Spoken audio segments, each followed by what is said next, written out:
حكى الجواليقي عن بعض أهل اللغة أنه أعجمي. مسك ذكر الثعالبي أنه فارسي. مشكات أخرج ابن أبي حاتم عن مجاهد قال: المشكات الكوة بلغة الحبشة. مقاليد أخرج الفريابي عن مجاهد قال: مقاليد مفاتيح بالفارسية. وقال ابن دريد والجواليقي: الإقليد والمقليد المفتاح، فارسي معرب. مرقوم قال الواسطي في قوله تعالى مرقوم أي مكتوب بلسان العبرية. مزجات قال الواسطي مزجات قليلة بلسان العجم، وقيل بلسان النبط، وقيل بلسان القبط. ملكوت أخرج ابن أبي حاتم عن عكرمة في قوله تعالى ملكوت قال هو الملك، ولكنه بكلام النبطية ملكوتا. وأخرج أبو الشيخ عن ابن عباس وقال الواسطي في الإرشاد هو الملك بلسان النبط. مناص قال أبو القاسم معناه فرار بالنبطية. منسأة أخرج ابن جرير عن السدي قال المنسأة العصا بلسان الحبشة. منفطر أخرج ابن جرير عن ابن عباس في قوله تعالى السماء منفطر به قال ممتلئة به بلسان الحبشة. مهل قيل هو عكر الزيت بلسان أهل المغرب، حكاه شيذلة، وقال أبو القاسم بلغة البربر. ناشئة أخرج الحاكم في مستدركه عن ابن مسعود قال ناشئة الليل قيام الليل بالحبشية، وأخرج البيهقي عن ابن عباس مثله. نون حكى الكرماني في العجائب عن الضحاك أنه فارسي أصله النون، ومعناه اصنع ما شئت. هدنى قيل معناه تبنى بالعبرانية، حكاه شيذلة وغيره. هود قال الجواليقي الهود اليهود أعجمي. هون أخرج ابن أبي حاتم عن ميمون بن مهران في قوله تعالى يمشون على الأرض هونا قال حلماء بالسريانية، وأخرج عن الضحاك مثله، وأخرج عن أبي عمران الجوني بأنه بالعبرانية. هيت لك أخرج ابن أبي حاتم عن ابن عباس قال هيت لك هلم لك بالقبطية، وقال الحسن هي بالسريانية. أخرجه ابن جرير، وقال عكرمة هي بالحورانية، كذلك أخرجه أبو الشيخ، وقال أبو زيد الأنصاري هي بالعبرانية وأصله هيتلج أي تعالى. وراء قيل معناه أمام بالنبطية، وحكاه شيذلة أبو القاسم، وذكر الجواليقي أنها غير عربية. وردة ذكر الجواليقي أنها غير عربية. وزر قال أبو القاسم هو الجبل والملجأ بالنبطية. ياقوت ذكر الجواليقي والثعالبي وآخرون أنه فارسي. يحور أخرج ابن أبي حاتم عن داود بن هند في قوله تعالى إنه ظن أن لن يحور قال بلغة الحبشة يرجع، وأخرج مثله عن عكرمة، وتقدم في أسئلة نافع بن الأزرق عن ابن عباس. ياسين أخرج ابن مردويه عن ابن عباس في قوله تعالى ياسين قال يا إنسان بالحبشية، وأخرج ابن أبي حاتم عن سعيد بن جبير قال ياسين يا رجل بلغة الحبشة. يصدون قال ابن الجوزي معناه يضجون بالحبشية. يصهر قال معناه ينضج بلسان أهل المغرب، حكاه شيذلة. اليم قال ابن قتيبة اليم البحر بالسريانية، وقال ابن الجوزي بالعبرانية، وقال شيذلة بالقبطية. اليهود قال الجواليقي أعجمي معرب، منسوبون إلى يهوذا ابن يعقوب، فعرب بإهمال الدال. فهذا ما وقفت عليه من الألفاظ المعربة في القرآن بعد الفحص الشديد سنين، ولم تجتمع قبل في كتاب قبل هذا. وقد نظم القاضي تاج الدين بن السبكي منها 27 لفظا في أبيات، وذيل عليها الحافظ أبو الفضل بن حجر بأبيات فيها 24 لفظا، وذيلت عليها بالباقي وهو 60. So we're going to hear these lines of poetry, maybe with some tahrif and tasheef. We'll see what happens. But it didn't make sense for me to translate these. That was a bit of an argument that I had to have with the commissioners and publishers, but I won that argument. I didn't win the argument from Masail ibn al-Azraq to not translate the lines of poetry. But here, obviously, this is just literally words that have been sort of strung together without any, emergent meaning from their combination. Moroccan, it's not because they lost their match against France. I have not marked it for that reason, but because I realized that, saying Ahl al-Maghrib and then writing Moroccan is probably a bit anachronistic. The Maghrib is obviously broader than that. You can see in some of the examples above that, bin Nabatiyya, waqila al-Qibtiyya, waqila. So that indicates to you that there is a certain amount of speculation in that, and some of these things are just, so-and-so said, Ibn al-Jawzi said. These are not necessarily people who have an authoritative perspective on it, but occasionally they're giving you some specifics that it comes from such and such word, and that gives you a stronger sense of confidence that that they're onto something in that claim. Sometimes though, noon being from Anwan or something like that, I don't know. So let's hear these lines, inshallah. تمت أكثر من 100 لفظة.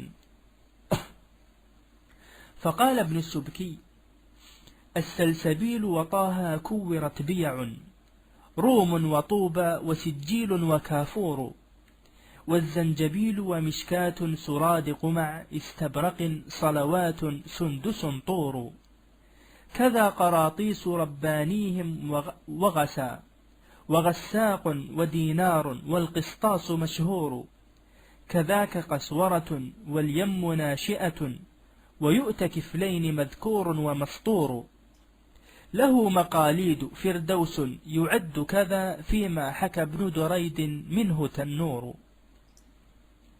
وقال ابن حجر: وزدت حرم ومهل والسجل كذا، السري والأب ثم الجبت مذكور، وقطنا وإناه ثم متكأ، دارست يصهر منه فهو مسهور، وهيت والسكر الأواه مع حصب، وأوبي معه والطاغوت مسطور، صرهن إصري وغيض الماء مع وزر، ثم الرقيم مناص والسنى النور.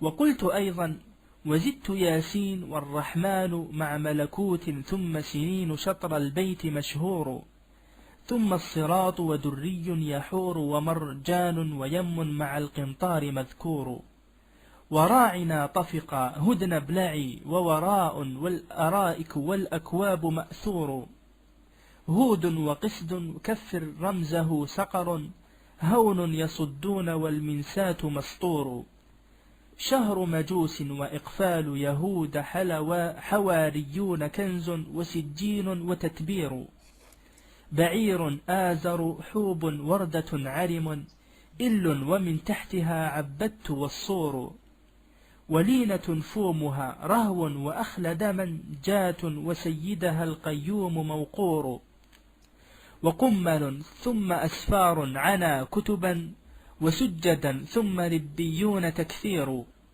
وحطة وطوى والرس نون كذا، عدن ومنفطر الأسباط مذكور، مسك أباريق ياقوت رووا، فهنا ما فات من عدد الألفاظ محصور، وبعضهم عد الأولى مع بطائنها، والآخرة لمعاني الضد مقصور. النوع 39 في معرفة. Back into the the broom cupboard because it's the heading of the next chapter. So let's just see if there's anything we need to comment on this. الأولى عدلولة. Okay. عدلولي. Okay, let's not get into this. مع بطائنها والآخرة. So this ends here. It points out that the three words أولى, آخر, and بطائن have been said to have been used for the opposite of their apparent meanings. Okay. And then this, what's here at the end? أضيف البيتان بخط مغاير. Okay, so it could be someone else has added this. قلت, and then left them unascribed.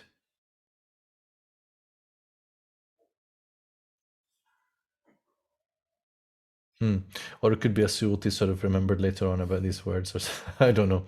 Allah knows best. Right, so today, inshallah, we move on to a very exciting topic, I think so anyway, which is al-Wujuh wal-Naza'ir. So you can find different contexts in which people talk about al-Wujuh wal-Naza'ir or al-Ashbah wal-Naza'ir, and in fiqh and usul fiqh and sort of qawaid or something like that, isn't it? Right. I don't know about these things. In fact, even doesn't Imam Suyuti himself have a book, al-Ashbah wal-Naza'ir? I think so, probably something Shafi'i like that. So that's not our topic here, although it might have some relevance in terms of why each is called that. Could you just put the lights on, please? So al-Wujuh wal-Naza'ir, I have translated here in the heading as polysemy.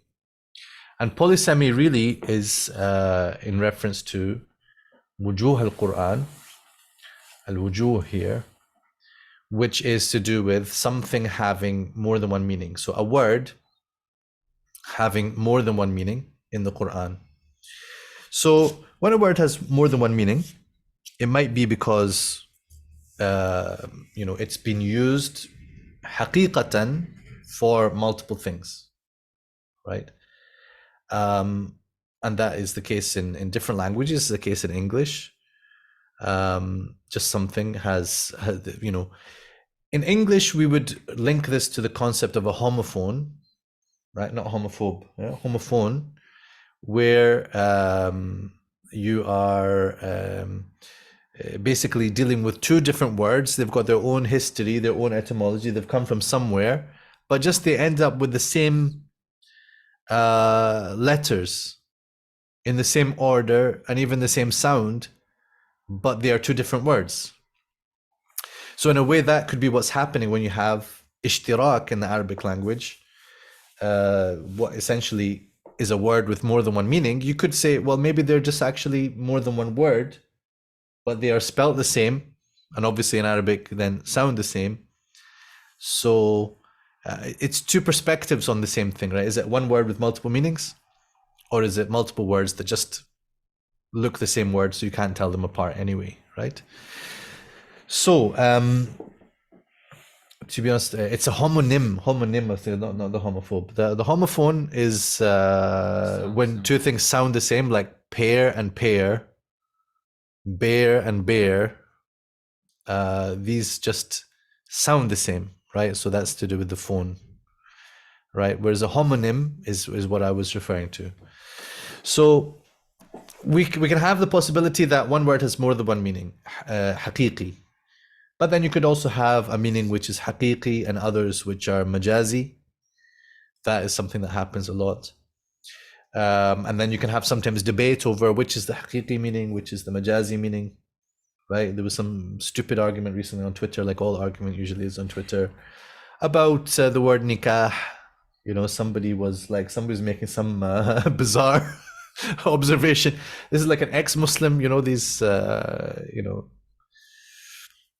some people, you say good riddance to you, right? So some people were not quality in the first place, right? You think, subhanallah, this is what led you astray. Subhanallah, one of these people was saying, there is nikah, literally means sexual intercourse. And in Islam, they call marriage nikah. That's because for them, sexual intercourse is, marriage and sexual intercourse is the same thing, and this is very beastly or whatever. So, aside from other levels of jadal that one could engage in on this question, this is a famous point of debate amongst the Muslim scholars. Is the word nikah حقيقة في الوطء أم حقيقة في العقد ومجاز في الوطء, right? So it's a famous point of debate, right? So it's not a thing that you can just sort of build your whole case upon. So حقيقي and majazi meanings is another area where a word can have more than one meaning.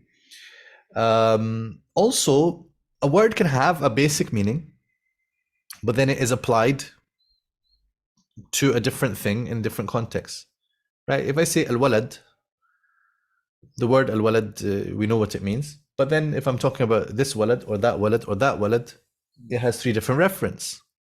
So in a way, the word al-walad has three different meanings, but only insofar as it has three different references, right? Three different people that it's referring to. So then within the Quran, we often have a word which appears in different places, and it has maybe a different referent, or it can have a slightly different sense in different circumstances and contexts, right? So all of this has kind of been gathered under what's called al-Wujuh wal Naza'ir. And Wujuh is more about the differences, and Naza'ir is more about the similarities. And actually, I'm going to, I'm probably keep this title, but in a way, we've lost something when I've translated it as polysemy. Polysemy is the technical term that corresponds to a word having multiple meanings. But actually, what we're doing and what we do in Tafsir al-Qur'an bil-Qur'an, which, as you know, I have a lot of interest in, and I've written about this chapter and this topic in my thesis, in al-Thesis al-Kabir, that intra-Quranic hermeneutics. You need to read it. I don't force everyone to read it, but my students, you should read it, because this is where I laid everything out for you, all the information, all juicy and all lined up and all detailed and clarified. So the issue of al-Wujuh is part of what's involved in Tafsir al-Qur'an bil-Qur'an. But Tafsir al-Qur'an bil-Qur'an mostly is about Naza'ir. That is to say, when you have a single word in the Qur'an, can I understand it in this ayah by looking at the other places where it occurs in the Qur'an? Right? It makes sense to explore that, right? So I'll give you an example which maybe is as well one that people have some jadal around, and that is tawaffi. So on the one hand, people, when they're looking at Allah Azza wa Jalla says to Isa, Inni mutawaffika wa rafi'uka ilayya. So one group of people will say, and this is a reasonable argument to make, well, to understand mutawaffika, we should look throughout the Quran. And they say, wrongly, everywhere in the Quran, it means to die, right? It's wafat is dying, tawaffi is causing to die, right? So they'll say, well, if it's like that through the whole Quran, then it should be like this in Ayah 55 of Surah Al Imran. And the other one, لَمَّا تَوَفَّيْتَنِي, although in that one, it's also possible to refer to the very end where Isa alayhi salam will die, right? But those who argue this way are making a valid kind of inquiry, which is to say, how else is it used in the Quran? And if it's used in a certain way, that gives weight to saying that's what it means here. This is a part of Tafsir al-Qur'an bil-Qur'an. But the thing that gets in their way, actually, is the concept of wujuh and Naza'ir. The concept of wujuh and Naza'ir, especially the wujuh part. Wujuh is telling you, well, you can't assume that a word means the same thing in every ayah of the Quran. It can mean something in most places, but it might be, or it might be half and half. Half the time it means this, half the time it means that. It could be that it means something in all the ayahs except one. And this is where, as we'll see in this chapter, the concepts, what's been sometimes written about as al-afrad. So Ibn Faris has a book, al-afrad, where it's literally, and you're going to see this, all instances of this mean X, except in this ayah where it means Y, right? So the Muslim scholars noted these things with tremendous concern, and they said there could be a case where in a single ayah it means something different from the rest of the Quran. So how can we then impose that if tawaffi in most of the places means die, then it must mean that in Surah Ali Imran verse 55. Secondly, of course, if you look across the board, you can see there are other uses of the word tawaffi. I mean, we can get into the subtleties of it, but the ayah in Surah Al-Zumar, Allahu yatawaffa al-anfusa hina mawtiha wallati lam tamut fi manamiha. So there is a kind of tawaffi that is happening in sleep, right?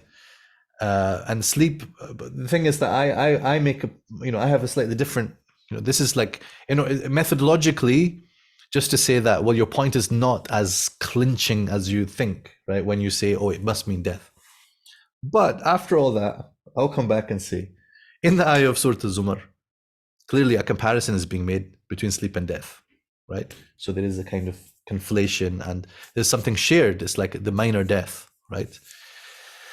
And in the ayah of Ali Imran, like, yes, Allah Azza wa Jal could have used a different word that wouldn't make people think that it's got something to do with death, but he chose the word that sounds a lot like the word that means death. And so even though it doesn't mean death, it's supposed to imply that something, is happening around that will cause this confusion amongst the people who will then say that he died, those who say that he died and was raised again, or those, like the Qadianis many centuries later, who will say that he actually died in Kashmir or whatever it was. Yusuf is asking, is it not the case that multiple meanings of a word can apply even in the same place? It could be. So what can happen is that a single word can have multiple meanings possible, right? So that's what we'd call indeterminacy. In this ayah, does it mean this or does it mean that? And sometimes the two meanings could almost be opposites, or can be opposites, as we said, al-dad, which are auto-antonyms, contronyms, whatever. So the debate over nikah we mentioned, but stronger than that, ثلاثة قروء, right?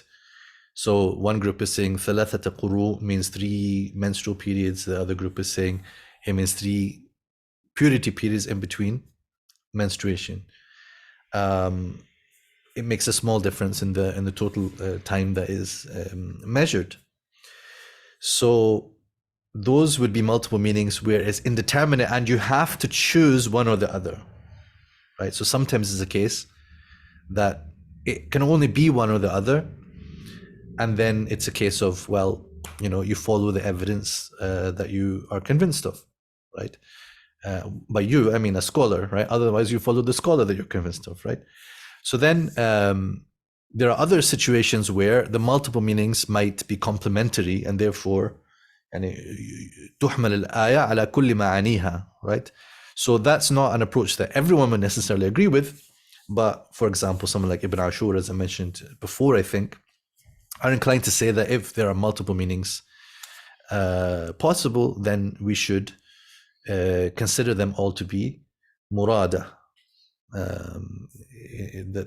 They should be, we should sort of look at the ayah as containing all those meanings and carrying all those meanings. Well, let's proceed into our study, and that will bring up the examples and also show you some things about this field of al-Wujuh and Naza'ir and some of its features and sometimes controversies or limitations. الوجوه والنظائر صنف فيه قديما مقاتل بن سليمان، ومن المتأخرين ابن الجوزي وابن الدامغاني وأبو الحسين محمد بن عبد الصمد المصري وابن فارس وآخرون. فالوجوه اللفظ المشترك الذي يستعمل في عدة معان كلفظ الأمة. وقد أفردت في هذا الفن كتابا سميته معترك الأقران في مشترك القرآن. والنظائر كالألفاظ المتواطئة. وقيل النظائر. So this book, by the way, I'm not sure, I've made a big footnote about it. I'm not sure that it there's a book I have in my library called Mu'tarak al-Aqran, but it doesn't seem to be the thing that he's talking about, although it contains some of that kind of content. Right? Let me just move these to somewhere easier to look at them. Now you can see the extent of this chapter as well. So we've got some lists of how particular words are distributed around different meanings. And they sometimes are a bit of a stretch. We're going to see, inshallah. النظائر في اللفظ والوجوه في المعاني وضعف لأنه لو أريد هذا لكان الجمع في الألفاظ المشتركة جميل. وهم يذكرون في تلك الكتب اللفظ الذي معناه واحد في مواضع كثيرة فيجعلون الوجوه نوعا لأقسام والنظائر نوعا آخر وقد جعل بعضهم ذلك من أنواع معجزات القرآن حيث كانت الكلمة الواحدة تنصرف إلى 20 وجها وأكثر وأقل ولا يوجد ذلك في كلام البشر. So Muhammad is saying, can I explain this? I think my footnote helps. So I've kind of explained that point here. The meaning of Naza'ir is similar to mutawati words. So you would encounter this concept in ilm al-mantiq, if you study this mantiq. Not just for men, we have womantiq as well. This definition compares the concept of Naza'ir to a word that has a single definition but applies equally to multiple members of its set. Remember I said al-walad, for example. The word animal applies to humans, birds, and horses. عند المنطقيين, right? They will say, الإنسان حيوان ناطق. So, but that's the philosophers have this point of view. Biologists as well, probably. When such a word is used throughout the Quran, it has only one meaning, but may refer to different members in each case. And this Salwa al-Awwa has got a book which I referred to here. Then he says another view. So this is regarding how do we define wujuh and how do we define naza'ir? He says, well, some said the word naza'ir refers to words and wujuh refers to meanings. But if this was the case, then all the items would have been polysemes mushtarak. In other words, cases where a single word has multiple definitions. So al-wujuh al-naza'ir, some said it's wujuh, the naza'ir are the words and the wujuh are the meanings. But we need to have a recognition of both differences and similarities, right? I've opted here in the chapter in the term polysemy, even though it may not apply perfectly to every phenomenon exemplified. Indeed, arguably, the respective definitions of wujuh and naza'ir provided by the author do not apply clearly in all cases, and the two have not been distinguished in the chapter's presentation. So really, what is meant by wujuh, what is meant by naza'ir, is something where they might have different definitions that they put forward, but ultimately it doesn't matter too much as long as we know what it is that we are talking about. But I must warn you that sometimes you get very confusing presentations like I was showing you in التحرير في أصول التفسير of Sheikh Dr. Musa'ad al-Tayyar, a book which I'm sure has a great deal of value, but when he talks about Naza'ir, he starts to mix up between two completely different things which we call Naza'ir, right? Because in other contexts, we say an ayah has a Nazir, it has a similar ayah elsewhere in the Quran, right? So here we're talking about Naza'ir on the level of the lafz, not on the level of the ayah, right? In Dr. Tayyar's book, he goes back and forward and kind of mixes between these two things, and he gets confused about, it seems, about what is the subject of Muqatil's book, Al-Wujuh al-Naza'ir. Here, we are talking about the level of the lafz having a shared meaning across, and to be honest, this is not such a bad thing, to say by naza'ir we mean the repeating word, and the wujuh we mean the different meanings that word has. It's okay to define it this way or that, as long as we then understand what is the point that we are actually discussing here, right? So naza'ir can be the repeating words, like tawaffi, tawaffi, tawaffi, tawaffi, and the wujuh are the different meanings that they have. right? Right. Good. وذكر مقاتل في صدر كتابه حديثا مرفوعا: لا يكون الرجل فقيها كل الفقه حتى يرى للقرآن وجوها كثيرة. قلت: هذا أخرجه ابن سعد وغيره عن أبي الدرداء موقوفا، ولفظه: لا يفقه الرجل كل الفقه، وقد فسره بعضهم بأن المراد أن يرى اللفظ الواحد يحتمل معاني متعددة فيحمله عليها إذا كانت غير متضادة ولا يقتصر به على معنى واحد. وأشار آخرون إلى أن المراد به استعمال الإشارات الباطنة وعدم الاقتصار على التفسير الظاهر. وقد أخرجه ابن عساكر في تاريخه من طريق حماد بن زيد عن أيوب عن أبي قلابة عن أبي الدرداء قال: إنك لن تفقه كل الفقه حتى ترى للقرآن وجوها. قال حماد: قلت لأيوب: أرأيت قوله حتى ترى للقرآن وجوها أهو أن يرى له وجوها فيهاب الإقدام عليه؟ قال: نعم، هو هذا. وأخرج ابن سعد من طريق عكرمة. Okay, before we get into the next point, this fascinating riwayah, I have a crazy theory about it, but I won't share that with you unless if you want me to share my crazy theory, I'll share my crazy theory. But you have to, it's just, I'm telling you to interact in the comment box. Right, so let's stick, first I'll stick to the conservative statement about it. So, from Abu Darda, or sometimes given marfu'an, that you need to be able to look at the Quran and have this flexible mentality. You have to, when you see a word, don't just say, oh, I know that word, oh yeah, right? Whether you're going out to translate the Quran or whether you're doing a tafsir of the Quran or even just talking about the tafsir of the Quran, don't just jump to the immediate, obvious thing, what you heard before or what you know that word to mean, but be open. Like this ayah that I'm looking at just now, is there some of the words that have some flexibility that maybe that why Allah subhanahu wa ta'ala chose to use that word here, because one of its meanings is like this. So, and can I connect it to the other usages in the Quran to remind me of things that it connects to, right? To remind me about context in which that word is used, because I'm supposed to make some subtle connection here in this ayah that I'm looking at, right? So just to have a very simplistic view of the Quran, then you're not a faqih.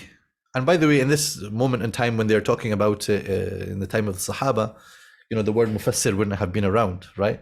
So لا يفقه كل الفقه, we're not talking about al-fiqh al-mustalah, right? But a faqih al-Quran, right? Someone who has fiqh of the Quran. Ibn Abbas, Allah, the Prophet ﷺ made the dua for him. فَقِهْهُ فِي الدِّينِ وَعَلِّمْهُ التَّأْوِيلِ. Ibn Abbas is not famous for his juristic opinions, as far as I can think. He's famous for his tafsir. So فَقِهْهُ فِي الدِّينِ was referring to what? And ta'wil is referring to what? Someone has shared, I think it's a picture of an ear. I'm just seeing the word ear.jpg. I think this means you want my theory. Let's have a look at this ear just a minute. Click to open. This is very complex. Oh, there we go. There we go. I think everybody got to see it now. Okay, so you're all ears. And actually, when you said you're all ears, that is part of my theory. You're going to see this in a second. Right. So لا يفقه كل الفقه لا يكون الرجل فقيها. Right. So there's a nice addition to this made by a contemporary scholar, Hassan Farahat, if I remember his name correctly.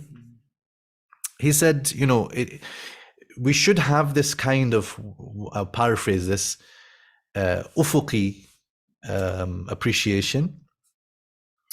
That is to say, we should have this breadth of understanding and see the wujuh.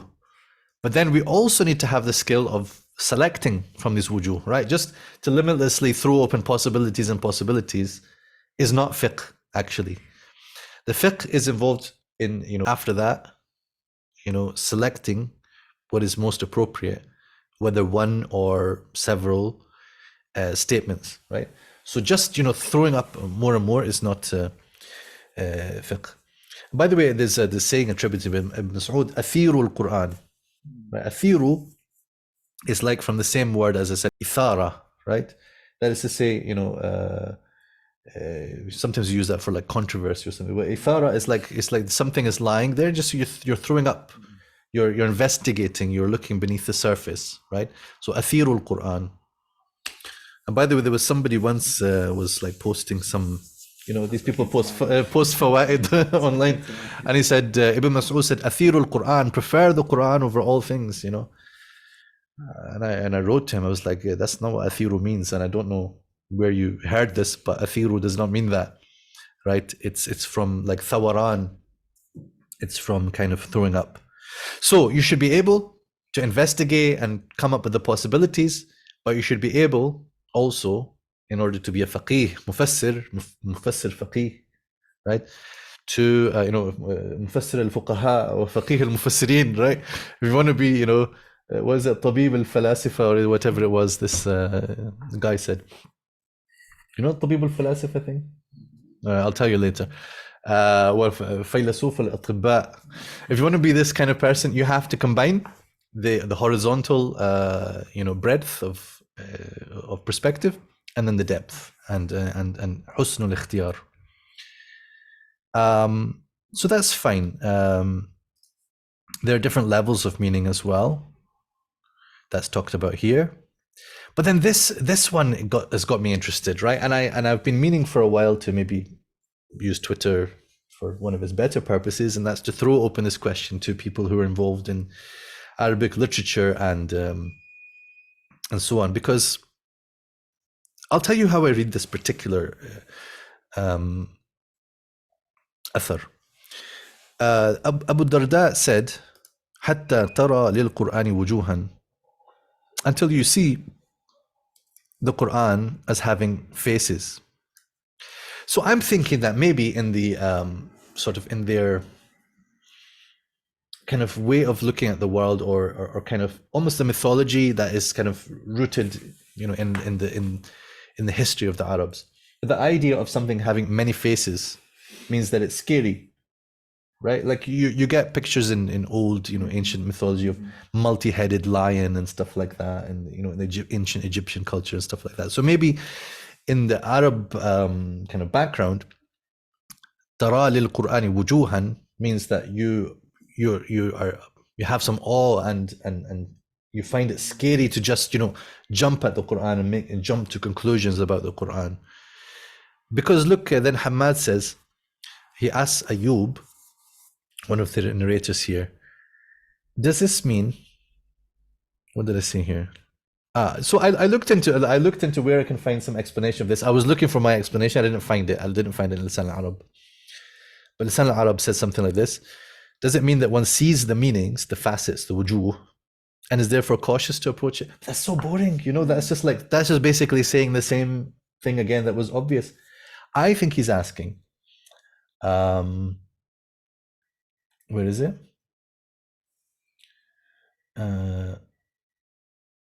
Here.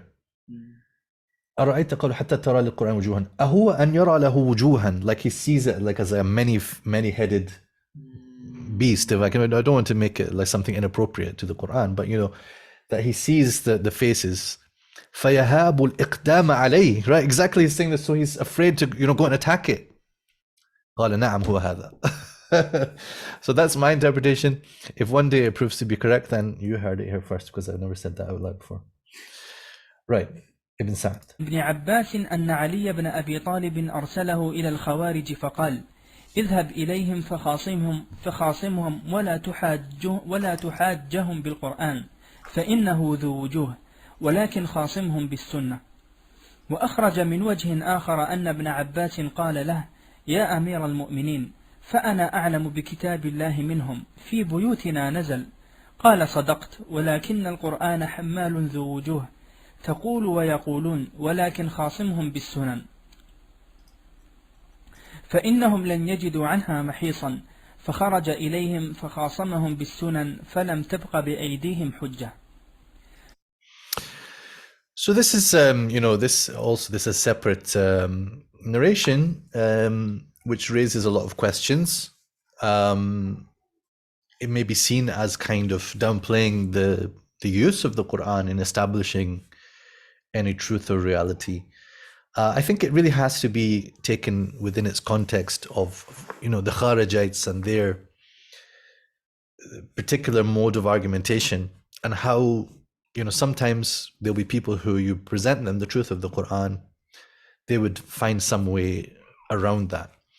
As Sunan here, we have to keep in mind, you know, this is a narration coming from the very earliest times. What exactly is the denotation of the word Sunan? Remember I said to you before what is intended by Gharaib and what is intended by I'rab and what is intended by Lahan, and you know, you can't just jump to a conclusion that the word Sunan, or in a way when I've translated it, I've said with the Sunnah. Of course, there's a kind of tasarruf here. I've acknowledged it in the footnote, you know, because people usually do translate it that way, but in the actual text is with the Sunan. So what exactly is intended? Like, does that mean what we understand from the word Sunnah, or does it mean something a bit different? You have also a discussion which I touch on in my thesis under the discussion about so-called Quranism, where some said, you know, al-Qur'an ahwaj ila sunnah min as-sunnati ila al-Qur'an, that the book is in more need of the Sunnah. Al-Awza'i has said something like this. So these kind of things can make it sound like the Quran is like a confusing text, and you can't really get to the you know, any sense out of it, and therefore you need hadiths. And in a way, I think a lot of our ummah has behaved has behaved as if they really believe this.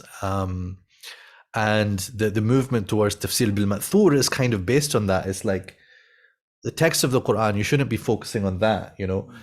Or if you try to interpret the text of the Quran, then you're doing tafsir bil ra'i, and this is kind of a bad thing. Instead, we should just see, has anyone said something about it? And by anyone, we mean from the first 3 generations. And if they said something, that's okay. Because then for us, it's ma'thur. And of course, I've discussed this issue of tafsir bil ma'thur in numerous places, which I can direct you to if you want. But here, you know, using the Sunan, he managed to overcome. It is a bit problematic to over-problematize the Quran and say it is hammalun dhu wujuh, which is a phrase that people use. Not that I'm criticizing Ibn Abbas saying that within the context that he said it.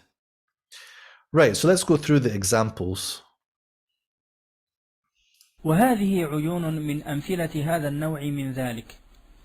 الهدى يأتي على 17 وجها بمعنى الثبات، اهدنا الصراط المستقيم، وبمعنى البيان، أولئك على هدى من ربهم، وبمعنى الدين، إن الهدى هدى الله، وبمعنى الإيمان، ويزيد الله الذين اهتدوا هدى، والدعاء، ولكل قوم هاد، وجعلناهم أئمة يهدون بأمرنا، وبمعنى الرسل والكتب، فإما يأتينكم مني هدى، والمعرفة، وبالنجم هم يهتدون، وبمعنى النبي صلى الله عليه وسلم، إن الذين يكتمون ما أنزلنا من البينات والهدى، وبمعنى القرآن، ولقد جاءهم من ربهم الهدى، والتوراة، ولقد آتينا موسى الهدى، والاسترجاع، وأولئك هم المهتدون. So let's pause here for a moment. As I've mentioned somewhere here in the footnote, I chose to translate according to the basic meaning. Al-Huda is guidance. And then what does that guidance mean? That's just, if you like, a nuance or a secondary meaning. So in reality, in these ayahs, would anyone suggest that we should translate according to this meaning? So make us firm upon the straight path. That's what it means there. We'd rather translate it as guide us and then say, what does it mean, guide us? It means thabitna. What about here? The true religion is the religion of God. Sure, but you know, Allah Azza wa Jalla has other words like in ad-dina inda Allah al-Islam, right? But here, al-huda, huda Allah. If we were to say huda means deen, again, this brings us to the issue around synonymy. Can we just replace one word with the other? Are we saying that huda here does not mean huda, but it means deen instead? And then sometimes it gets to a point where it's like la yutaq. And what is this?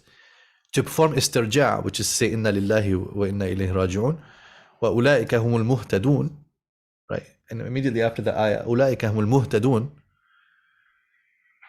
Is it really plausible at all that Allah Azza wa Jalla is saying, and they are the ones who say inna lillahi wa inna ilayhi raji'un? Impossible. It's actually a very bad example, honestly, of wujuh, and even of tafsir in general. I mean, how can we say, when after saying وَبَشِّرِ الصَّابِرِينَ الَّذِينَ إِذَا أَصَابَتْهُمْ مُصِيبَةٌ قَالُوا إِنَّا لِلَّهِ وَإِنَّا إِلَيْهِ رَاجِعُونَ أُولَئِكَ عَلَيْهِمْ صَلَوَاتٌ مِّن رَّبِّهِمْ وَرَحْمَةٌ وَأُولَئِكَ هُمُ الْمُهْتَدُونَ, i.e. أُولَئِكَ هُمُ الَّذِينَ قَالُوا إِنَّا لِلَّهِ.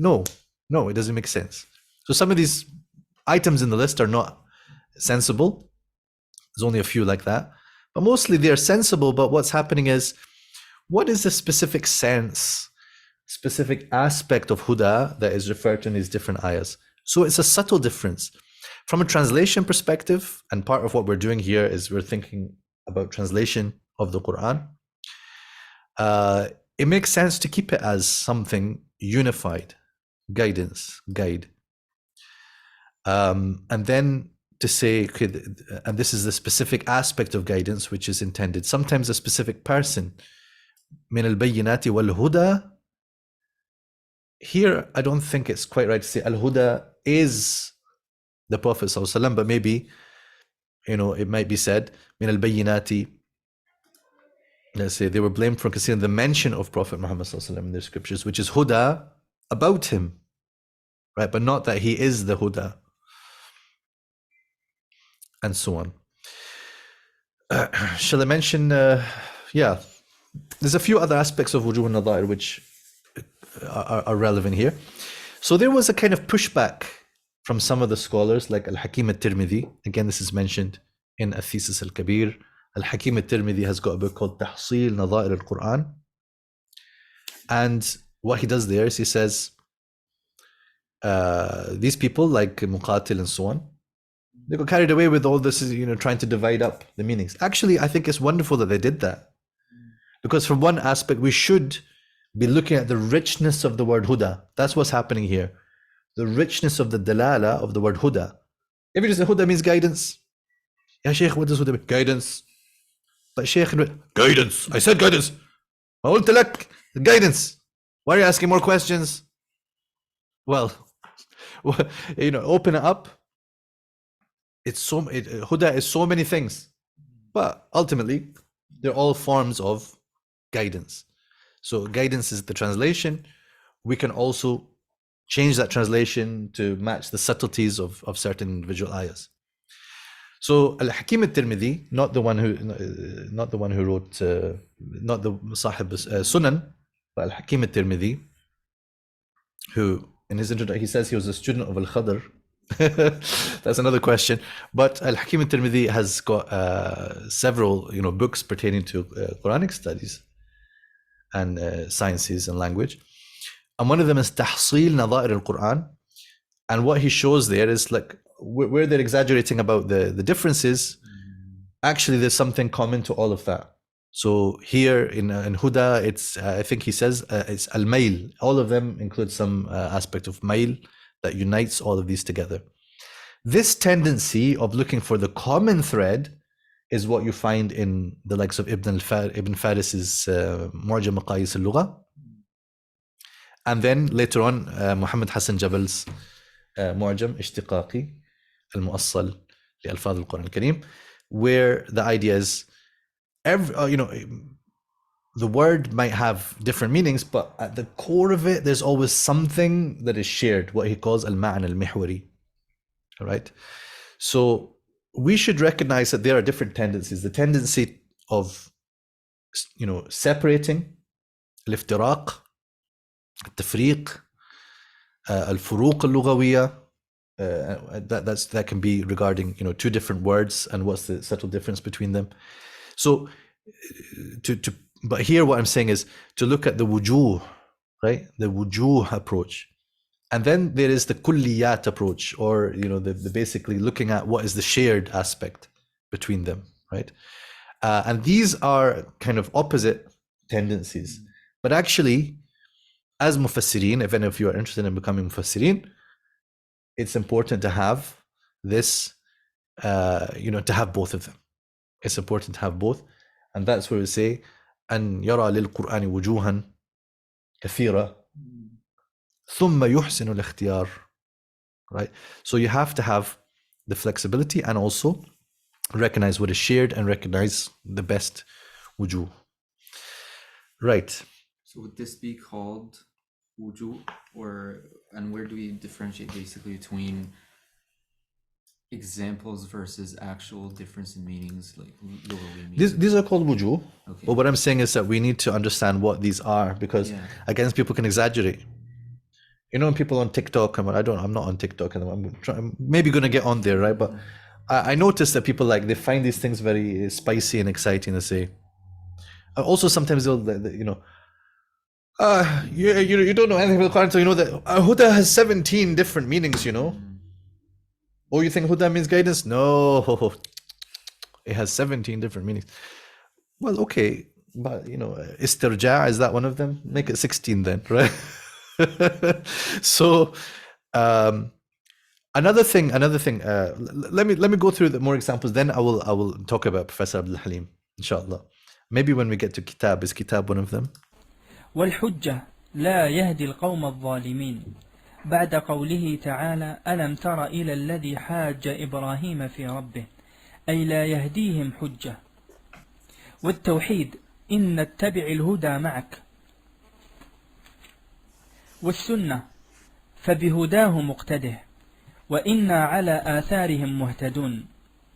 والإصلاح وأن الله لا يهدي كيد الخائنين. والإلهام أعطى كل شيء خلقه ثم هدى أي ألهمهم المعاش. والتوبة إنا هدنا إليك. والإرشاد أن يهديني سواء السبيل. ومن ذلك لفظ السوء يأتي على أوجه الشد. So I had something proper in here, but maybe at some point I've accidentally hit delete or something, so I'll have to find it. But this is an example of a problematic one. Hudna ilayk in at-Tawbah. So there it is not really plausible that this is from hada, but the hudna ilayk is taken from ha, waw, dal. So also it shouldn't be on this list. السوء يسومونكم سوء العذاب والعقر ولا تمسوها بسوء. والزنا ما جزاء من أراد بأهلك سوءا ما كان أبوك امرأ سوء. والبرص بيضاء من غير سوء. والعذاب أن الخزي اليوم والسوء. والشرك ما كنا نعمل من سوء. والشتم لا يحب الله الجهر بالسوء وألسنتهم بالسوء. والذنب يعملون السوء بجهالة وبمعنى بئس ولهم سوء الدار. والضر ويكشف السوء وما مسني السوء. والقتل والهزيمة لم يمسسهم سوء. ومن ذلك لفظ الصلاة تأتي على أوجه الصلوات الخمس ويقيمون الصلاة. صلاة العصر تحبسونهما من بعد الصلاة. صلاة الجمعة إذا نودي للصلاة. الجنازة. So you see clearly immediately that the meaning of the word salah did not change at all. It's the referent, which salah, that's all. So sometimes as-salah in the Quran is referring to this salah, sometimes it's referring to that salah, sometimes it's referring to the other salah. It didn't change the meaning of the word. ولا تصلي على أحد منهم. الدعاء وصل عليهم. And then, of course, in other situations, it is a different meaning of the word. الدين أصلاتك تأمرك. القراءة ولا تجهر بصلاتك. الرحمة والاستغفار إن الله وملائكته يصلون على النبي. ومواضع الصلاة وصلوات ومساجد لا تقربوا الصلاة. Oh, okay. So here the idea is لا تقربوا الصلاة refers to don't approach the masjid. So some of the things listed here, depend upon a particular tafsir of the ayah, which might not be agreed upon, and maybe even Imam Suyuti might not have done that tafsir in Al-Jalalain or whatever. We can look it up and check, but the point is, don't expect full consistency, because ultimately these different lists and these different chapters come from different sources, and they've been compiled in a certain way, and not all according to the opinion of one person, Imam Suyuti. And in fact, pretty much this chapter is lifted wholesale from Al-Burhan fi Ulum al-Qur'an. Salawat here is a plural. The singular of it is apparently, we don't really know. But as we saw before, it comes from saluta. So salawat is either a plural of saluta or of salah as an Arabization of saluta. يصلون على النبي. So famously, الصلاة من الله, الرحمة والصلاة من الملائكة, استغفارهم. So they pray upon the Prophet. Here I should have probably translated it as prayer according to the manhaj that I was following here. Do not raise your voices with your prayer, that is to say with your recitation, which might not be in salah, you see. And this ayah is also applied to situations outside of salah, right? Then صلي عليهم. What was the other one I was going to point out? نودي للصلاة. If it comes back to me, we'll see, inshallah. ومن ذلك لفظ الرحمة وردت على. I was going to say, yeah. And you can add another wajh from the Hadith Qudsi, where the Prophet ﷺ says, إن الله تعالى يقول قسمت الصلاة بيني وبين عبدي نصفين. I have divided the salah between me and my servant.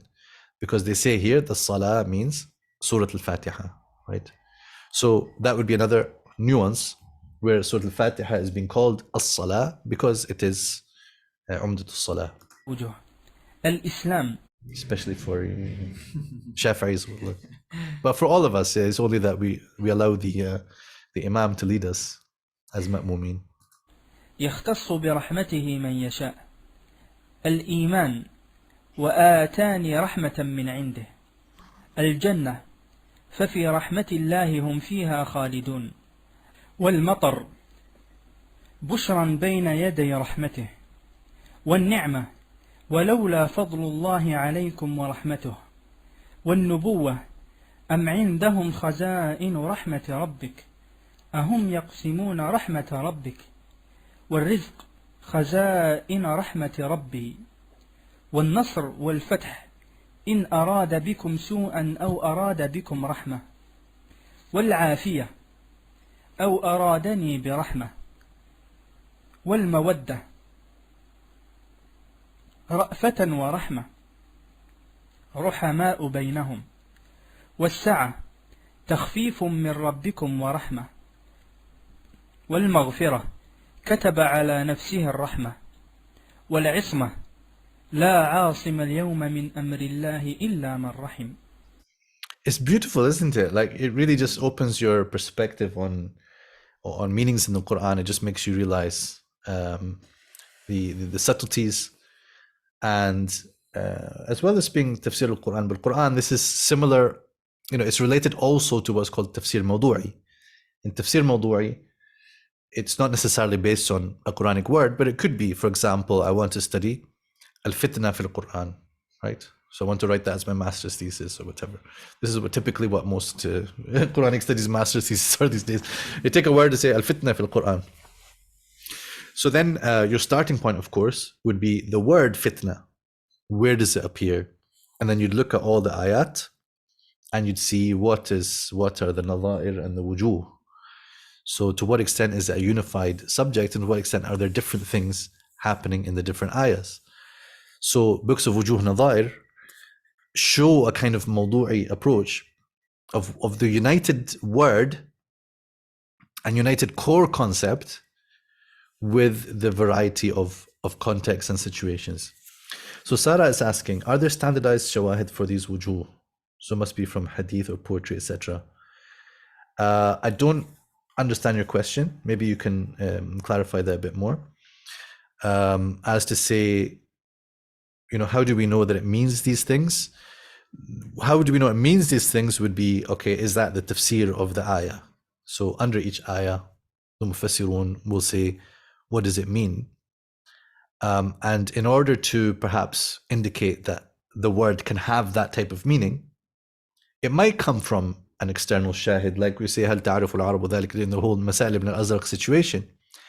But, and this is a core, if I understood your question correctly at all, then the answer is something very important to emphasize here. It is based on context. So the ayah itself and its surroundings are telling you what that word means in that context. So for example here, I mean, this is a heavy example here. وَالْفِتْنَةُ أَشَدُّ مِنَ الْقَتْلِ. Right. It's a heavy example because then, is it shirk? Actually, that's a very tricky thing. But classically, that has been a very significant opinion, that the problem of shirk is more serious than the admitted problem of war and fighting and killing. Therefore, you must, حتى لا تكون فتنة, right? So I don't know if that's going to be cited here in the list. حتى لا تكون فتنة. I don't see it here.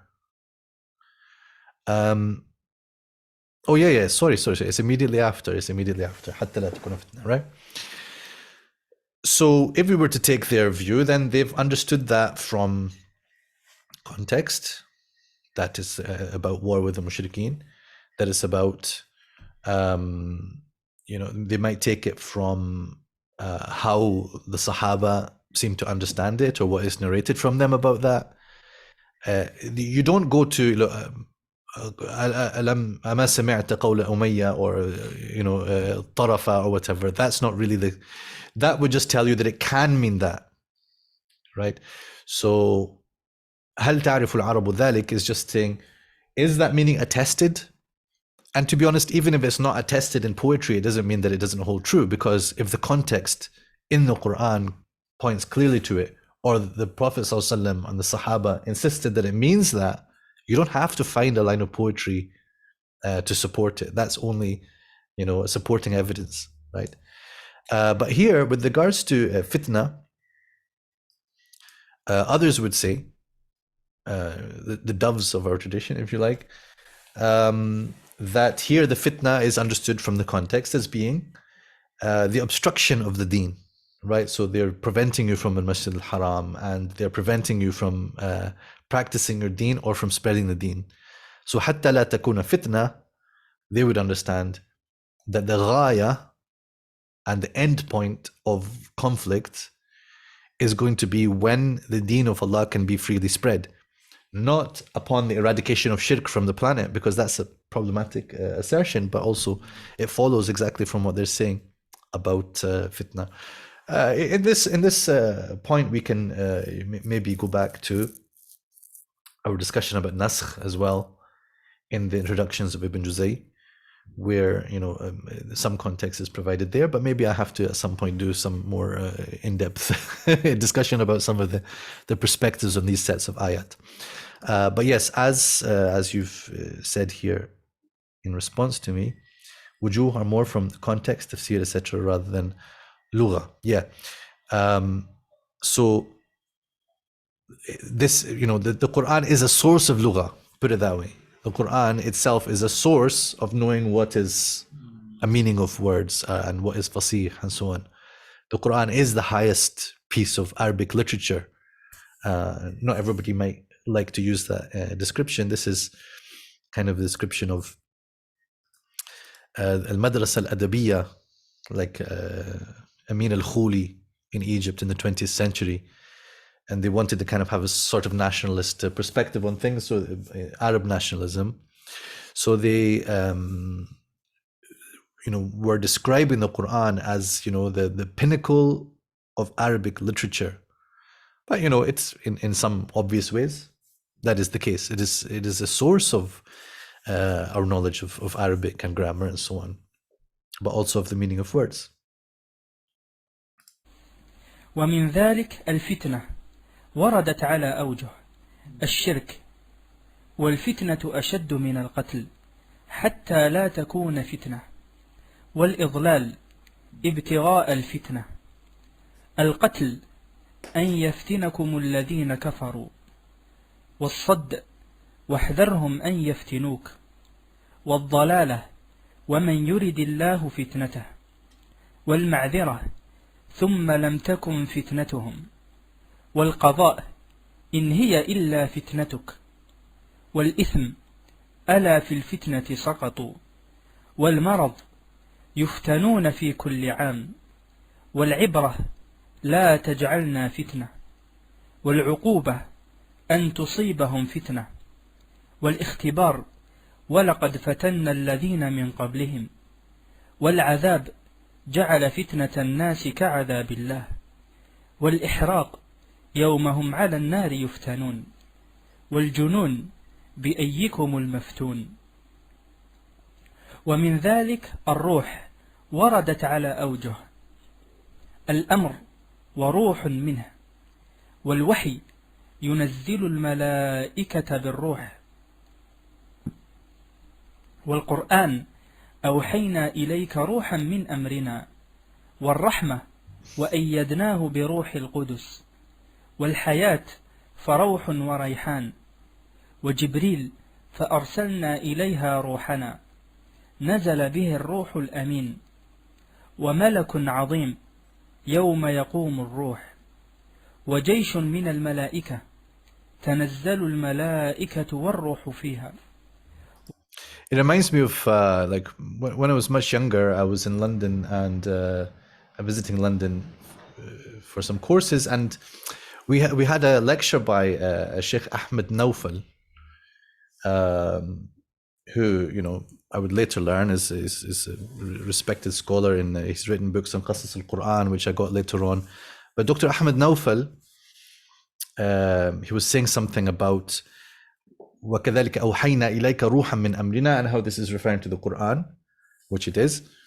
And I just remember someone in the audience started arguing with him. He's like, Ruh Jibreel, right? And then, the Shaykh would keep replying to him, أَوْحَيْنَا إِلَيْكَ. It's not أَرْسَلْنَا إِلَيْكَ, it's أَوْحَيْنَا إِلَيْكَ. They keep arguing.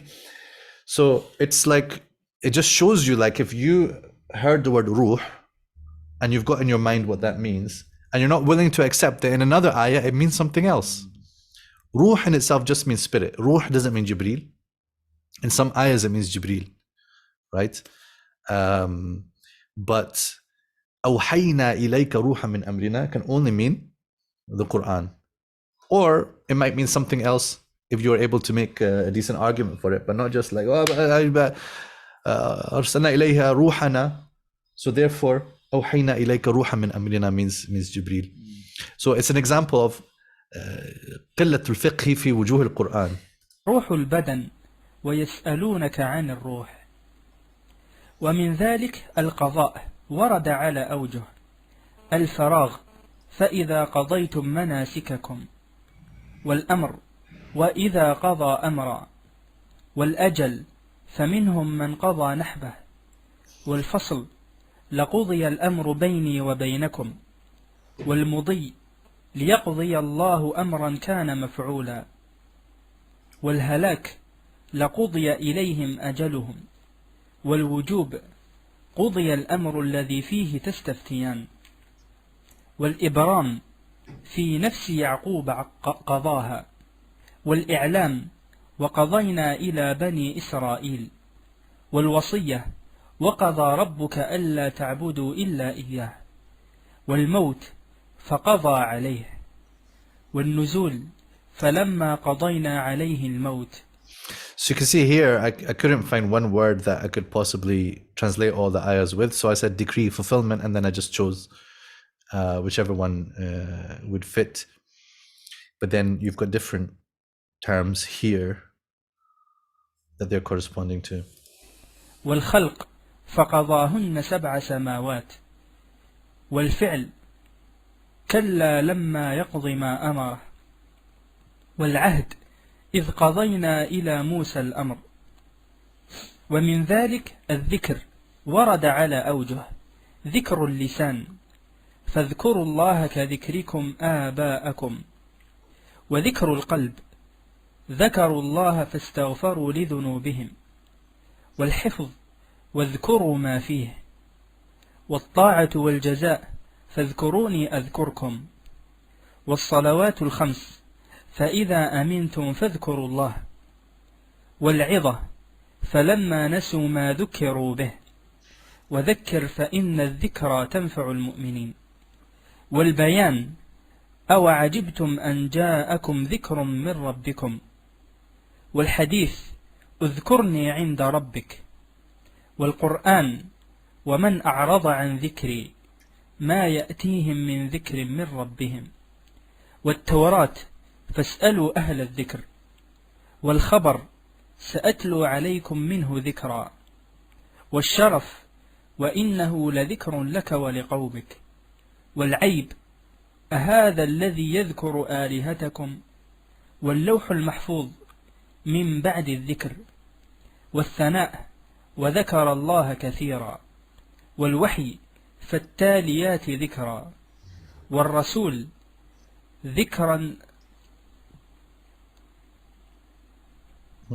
رسولا من سورة الطلاق، والصلاة ولذكر الله أكبر، وصلاة الجمعة فاسعوا إلى ذكر الله، وصلاة العصر عن ذكر ربي. ومن ذلك الدعاء ورد على أوجه: العبادة ولا تدع من دون. So it seems that I've missed some entries. I have to do a bit of a check here. So again, because I was using the Abul Fadl Ibrahim edition as the basis, so I don't know if there might have been even earlier some ones that were missed. ذكر الله كثيرا. التاليات الذكرى is where I've got two missing, I think. After that, ذكرا رسولا. Because rasulan is a badal for dhikra, so that's why the meaning of dhikr is rasul. In my copy, the Surah Talaq reference was from two different ayahs. Well, it is from two different ayahs, but they should be kind of. So this little flower here, I thought he just paused to enjoy the flower. I don't know. الله ما لا ينفعك ولا يضرك، والاستعانة واذكروا وادعوا شهداءكم، والسؤال ادعوني أستجب لكم، والقول دعواهم فيها سبحانك اللهم، والنداء يوم يدعوكم، والتسمية لا تجعلوا دعاء الرسول بينكم كدعاء بعضكم بعضا. ومن ذلك الإحصان ورد على أوجه: العفة والذين يرمون المحصنات، والتزوج فإذا أحصن، والحرية نصف ما على المحصنات من العذاب. Okay, so that would be a good point to pause and mention what I was going to say about Professor Abdul Halim. So Professor Abdul Halim, Ustadi wa Habibi, and he has also some papers, which pertain to interpretation of the Quran and translation of the Quran, as well as his actual translation, which is, of course, well respected and deservedly so. He has written, I think it's in his paper, about context, the role of context in interpreting and translating the Quran. He's talked about it there, the concept of wujuh and the importance for a translator of knowing about wujuh al-Quran. So I fully back what he is saying. However, some of the example that he gives, although he was talking there about kitab, I think, the word kitab can have multiple meanings in the Quran. It's not been included in this. But what he's basically arguing for is that you should see what it means in each place and translate it accordingly. And I don't know, and actually I don't think that he applied this manhaj consistently himself, because what it then entails is that we would, as you see in these examples, I would have had to have a different translation for every mention of dhikr. And then you would lose actually the understanding that there is a word dhikr at all, because they would be lost in all these different wujuh. You would lose the core meaning, which is remembrance, and then remembrance has these different meanings. So I am more of the point of view that one should translate it consistently. That is to have one translation for that term as far as it is possible. But then, as context sometimes pushes you to have to choose a different translation, use the different translation. And then in order for people to know that it was actually the same word, you have to either rely on them reading it alongside the Arabic, or you can put in brackets the Arabic word, that's a bit of a stretch, or say it in the footnotes. But the translator ultimately, has to just recognize that they have to choose an approach. So either consistency in that term or wujuhiness, right? That is to say, the variety and looking at the nuances. So I'm much more on the side of saying consistency, but then occasionally you have to diverge from that. Or sometimes, as you see, like this decree fulfillment thing, there just could be two common words that you use.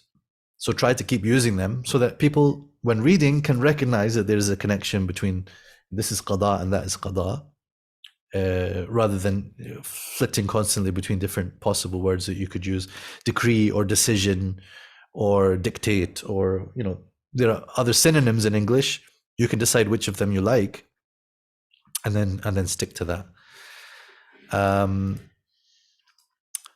On a related point, and not exactly the same point, what about the translation of certain sensitive theological terms and majazi terms? So where they say, for example, wajhullah does not mean face. They say wajhullah يعني ذاته تعالى. Or they say, for example, doing ta'wil of al-yadayn, as in some places you can't really do much. بل يداه مبسوطتان. The expression contains the word hands. His hands are outstretched and extended. And it's explained in the ayah itself, ينفق كيف يشاء, right? But at the end of the day, it's an idiom, isn't it? It's an expression, it's a majaz. But then, you've got those who want to also say, well, we do ithbat of these as sifat of Allah, min sifatihi ta'ala al-yadan, okay? So those are perspectives. I don't want to get into all that argument about it. But the question is, if you're doing ta'wil of something, do you translate it according to the kind of literal meaning? Or do you do it according to the ta'wil? I think, for the most part, even if you believe in the ta'wil, you should still translate according to the literal meaning, and then indicate in the footnote or something what the ta'wil of that is. Because Allah subhanahu wa ta'ala uses certain terms, like wajh, for example. كُلُّ شَيْءٍ هَالِكٌ إِلَّا وَجْهَهُ. If you say everything will perish except his essence, you didn't retain the sense of wajh, but you can say except his face, and then you say in the footnote, and this refers to him, to his essence, and not to a body part or something like that. So this is a kind of related point, because in the very wujuh kind of manhaj of translation is related to saying also the ta'wil translation. You should translate according to the eventual meaning. And this was actually a point of debate that happened with Marmaduke Pickthall. Marmaduke Pickthall, in his translation, in which was published in 1930, he has this point: وَلَا تَجْعَلْ يَدَكَ مَغْلُولَةً إِلَىٰ عُنُقِكَ وَلَا تَبْسُطْهَا كُلَّ الْبَسْطِ. And he translated it in a fairly literal way, which is something like do not cause your hand to be chained to your neck, and do not fully extend it. Something like this. You can check his exact words. And I talk about this, by the way, in a talk I did in Freiburg about Pickthall. It's called The Translator and the Sheikhs, right? Because he had an encounter with some sheikhs in Egypt, Azharis, of course, who some of them gave him a lot of trouble, and some of them were very supportive, namely Mustafa al-Maraghi. But those who gave him trouble were Sheikh Ahmed Shakir, Muhammad Shakir, the father of Ahmed Shakir and Mahmoud Shakir, and also the Sheikh al-Azhar of that time, who was al-Zawahiri, not Zawahiri بتاع اللي مش عارف ايه, but actually his grandfather. So there is a relation. So Zawahiri, who was Sheikh al-Azhar at that time. Maraghi was Sheikh al-Azhar before Zawahiri and then after Zawahiri as well. So those were the kind of friendly periods towards Quran translation. In between, there was this tense period because some of the scholars had a lot of suspicion towards the whole idea of Quran translation. So eventually Pickthall got permission to, he got the approval of Al-Azhar, but at the same time, he received criticisms and attacks kind of in the newspaper about what was wrong with his translation. And one of the things they complained about was he's used a literal expression for لا تجعل يدك مغلولة إلى عنقك ولا تبسطها كل البسط. And they said that it's supposed to be about miserliness and excessive spending. It's not supposed to be about it's not supposed to be a whole description of a physical position of the hands. And now Pickthall has translated it as if the English reader, in brackets, who's completely dumb and has no sense of metaphor, is going to read this, and the English reader will think that the Quran is telling you, don't do this and don't do that, don't do this and don't do that. So that was the fear, don't do this, and don't do this. So that's what the critic on behalf of Al-Azhar felt that Pickthall's translation was guilty of. Pickthall, way back at that time, then he responded and he said, in the English language, we actually have the expression tight-fisted and open-handed. We have expressions that are similar because, as human beings, we tend to use some of the same idioms. This idiom is not particularly hard to understand. When someone reads, do not make your hand fully chained to your neck nor fully extend it, someone who is not, ظاهري بارد جاف مجنون will understand that this is not about physical postures, but it's about something else. And then a footnote, if needed, could explain more specifically what this idiom in Arabic pertains to. Then in more recently, I got this book from Egypt, again published in Al-Azhar. It's an analysis of Pickthall's translation. And in it, the author made the same complaint. And he's not aware of the whole history. He's not aware of what was said back in 1930 and how Pickthall responded to it. And he made the same complaint that this is a literal translation where it is not deserved. So, in short, literal translations are actually fine as long as you actually help people to understand what that expression then translates to, right? But sometimes, so I'm not making this as an absolute rule. Keep in mind, right? Sometimes it will be appropriate to translate idiomatically. That is to say, to find an expression in English that carries the sense of the expression in Arabic. So I'm fine with idiomatic translation as well. But what I'm saying is one shouldn't be ideologically insistent all the time upon idiomatic translation. But literal translation allows for a person to come along and read that literal expression and understand it correctly, because people are not necessarily stupid, right? Readers have some intelligence. Readers are able to recognize things. And if not, That's why we have footnotes. Right, let's plunge on. فصل. قال ابن فارس في كتاب الأفراد: كل ما في القرآن من ذكر الأسف فمعناه الحزن، إلا فلما آسفونا فمعناه أغضبونا. So this is what I said to you before. You have these things which are sometimes called kulliyat al-Qur'an. Kulliyat al-Qur'an. Not colleges, but like universal rules, axioms. Sometimes they're called adat al-Qur'an. But kulliyat is a good word. كل ما في القرآن من كذا فمعناه كذا. So what you notice is again and again they say كله معناه كذا إلا, right? So you might say, oh, these are rubbish rules. You know, what's the point in a rule which just has an exception, right? So think about it. If the word is completely simple and has the same meaning all the time, then you don't need to say it. The reason why these things have been compiled is because they have an exception. So the exception actually is the point of the rule. It's not the exception that proves the rule. It's the exception that makes the rule worth mentioning. Why do you have to say كل ما في القرآن من أسف فهو حزن? Right? It's not interesting. That's just telling you معنى الأسف الحزن, right? But it's saying whenever you see it, it's going to be حزن, except, but you know, خلي بالك.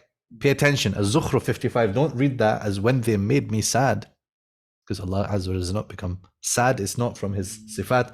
Whereas ghadab is mentioned amongst His sifat, right? Although there is a certain adab in mentioning it, but غير المغضوب عليهم is understood. Allah Azza wa Jalla, you know, in numerous ayat, it is established that Allah Azza wa Jalla among His sifat is ghadab, correctly understood. And so asafuna does not mean made Allah sad, but it means when they angered us, aghdabuna. So these rules, and they are about the exceptions, and that's why it's called al-afrad. It's called al-afrad because it is about the exception, right? So I don't think it's here, but for example, if you say كل ما في القرآن من توفي فهو الموت إلا قوله تعالى إني متوفيك, right? It could have been here. And the point is that if you're not aware of these whole literatures, whole genres of writing that our scholars were engaged in, then you just rush to these conclusions and, you know, you end up looking silly. Not you, but you know who I'm talking about. وكل ما فيه من ذكر البروج فهي الكواكب إلا ولو كنتم في بروج مشيدة. Yeah. Stars, probably بروج. فهي القصور الطوال الحصينة. وكل ما فيه من ذكر البر والبحر فالمراد بالبحر الماء وبالبر التراب اليابس إلا ظهر الفساد في البر والبحر فالمراد به البرية والعمران. وكل ما فيه من بخس فهو النقص إلا بثمن بخس أي بثمن حرام.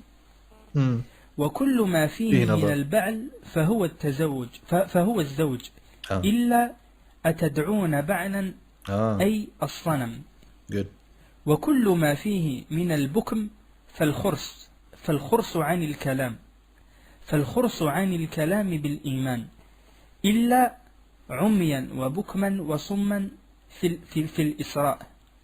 وكذلك أحدهما أبكم في النحل فالمراد به عدم القدرة على الكلام مطلقا.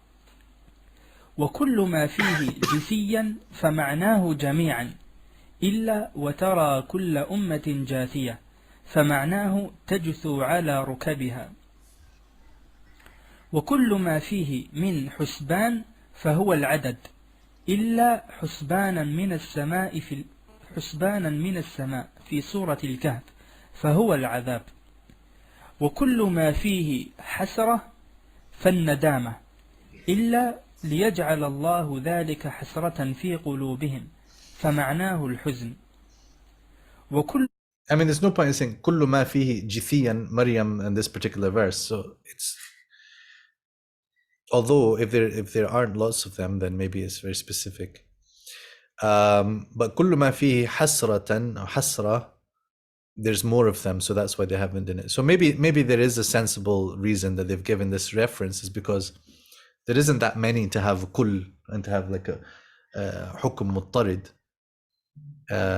But rather, this is a more common meaning, and this is the specific meaning. And again, depending on how you choose to interpret it in all these places. So some of the places, like I said, ثمن بخس, typically Mufassirin say it does mean a small amount. دراهم معدودة there spells that out as well. And I don't recall that they are particularly of the view that bakhs means haram. ما فيه من الدحض فالباطل إلا فكان من المدحضين فمعناه من المقروعين. وكل ما فيه من رجز فالعذاب إلا والرجز فهجر فالمراد به الصنم. وكل ما فيه من ريب. So that's the hafsonormativity at play here. If you're saying rijz means adab and they say, except rujz, well then it's not an exception, it's only if you read it as وَالرِّجْزَ فَهْجُرْ, then it comes as a mas'ala here as to what does rijz mean here, if you're reading it as rijz, right? So where do we have that? Except this ayah where upon the majority reading, and by majority I mean most of the 10, right? But Hafs, Abu Ja'far and Yaqub have وَالرُّجْزَ فَهْجُرْ, right? So although we're more familiar with that, most of the Qurra had وَالرِّجْزَ فَهْجُرْ, in which case there is a mas'ala here as to whether it means the same as other rijz. فمعناه الشك إلا ريب المنون يعني حوادث الدهر. وكل ما فيه من الرجم فهو القتل إلا لأرجمنك فمعناه لأشتمنك. ورجما بالغيب أي ظنا بالغيب. وكل ما فيه من الزور فمعناه الكذب مع الشرك إلا منكرا من القول وزورا فإنه كذب غير الشرك. وكل ما فيه من زكاة فهو المال إلا وحنانا من لدنا وزكاة أي طهرة. وكل ما فيه من الزيغ فالميل إلا وإذ زاغت الأبصار أي شخصت. وكل ما فيه من سخر فالاستهزاء إلا سخريا في الزخرف فهو من التسخير والاستخدام. وكل So there, of course, it may be that everything of this root means this, except this word, because of course sukhriyan is a singularly occurring word. سكينة فمعناها طمأنينة إلا التي في قصة طالوت فهو شيء كرأس الهرة له جناحان. وكل سعير فهو النار والوقود إلا في ضلال وسعر فهو العناء. وكل شيطان. So sakina didn't come up, I think, in the foreign words or anything, but I think here there is a point of view that sakina is not an Arabic word, but it's like, was it shakina or something like that, where in their language it refers to basically an ark. I can't remember the specifics of it. It's tabut. Fihi sakina.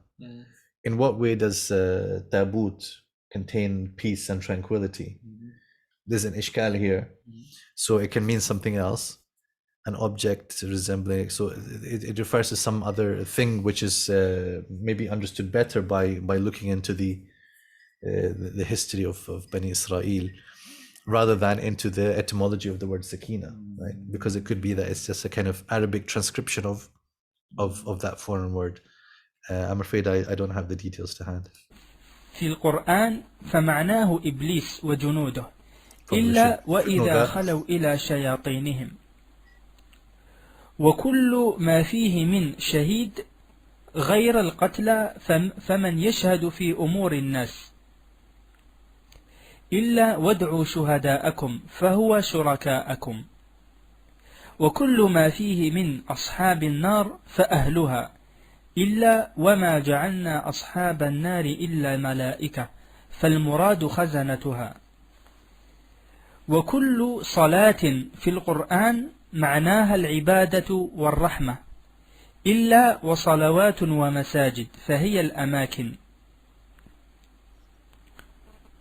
وكل صمم فيه ففي سماع الإيمان والقرآن خاصة إلا الذي في الإسراء وكل عذاب فيه فالتعذيب إلا وليشهد عذابهما فهو الضرب وكل قنوت في القرآن طاعة إلا كل له قانتون فمعناه مقربون وكل كنز في القرآن. So we have مقرون in our copy. Yeah. So when he says adab, is he making a distinction between adab Allah versus like adab al-dunya, or like why is he saying darb is وليشهد عذابهما. yeah.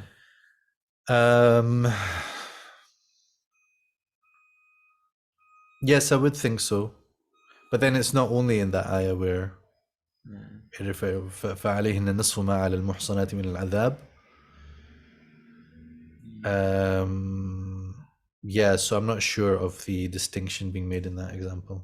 فالمال إلا الذي في الكهف فهو صحيفة علم وكل مصباح في القرآن فهو كوكب إلا الذي في النور فمعناه السراج وكل نكاح في القرآن تزوج إلا حتى إذا بلغوا النكاح فهو الحلم وكل نبأ في القرآن فهو خبر إلا فعميت عليهم الأنباء فهي الحجج وكل ورود في القرآن فهو دخول إلا ولما ورد ماء مدين يعني هجم عليه ولم يدخله. Yeah.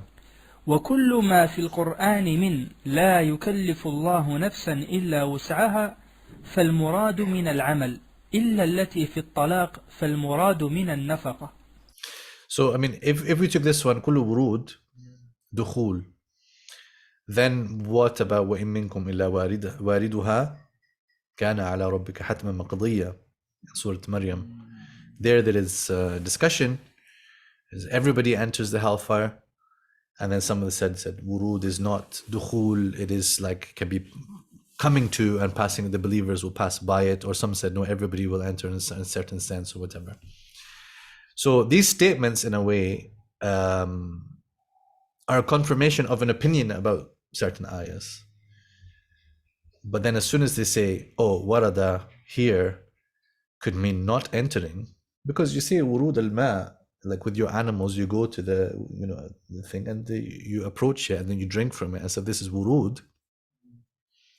Once that meaning is established, then can't it be then applied to وَإِن مِّنكُمْ إِلَّا وَارِدُهَا? Did you have a question, or was it that one? You were going to ask something, or you were humming about something? Yeah, this one. Tahmeem. This one, like I've never heard. Oh, okay. يعني لم يدخله. Well, of course, Musa alayhi salam, وَرَدَ مَاءَ مَدْيَنَ, he didn't go swimming. That's not the point. Oh, okay. Yeah. وكل يأس في القرآن أي قنوط إلا التي في الرعد فمن العلم وكل صبر في القرآن محمود. Whenever I say an opinion, someone says, I say, فرج الله همك. لولا أن صبرنا عليها واصبروا على آلهتكم. هذا آخر ما ذكره ابن فارس. وقال غيره كل صوم في So ما نقله الزركشي عن ابن فارس. So sometimes an author could give you the impression that they were accessing something directly, but it would be better to mention the source that you are taking it from.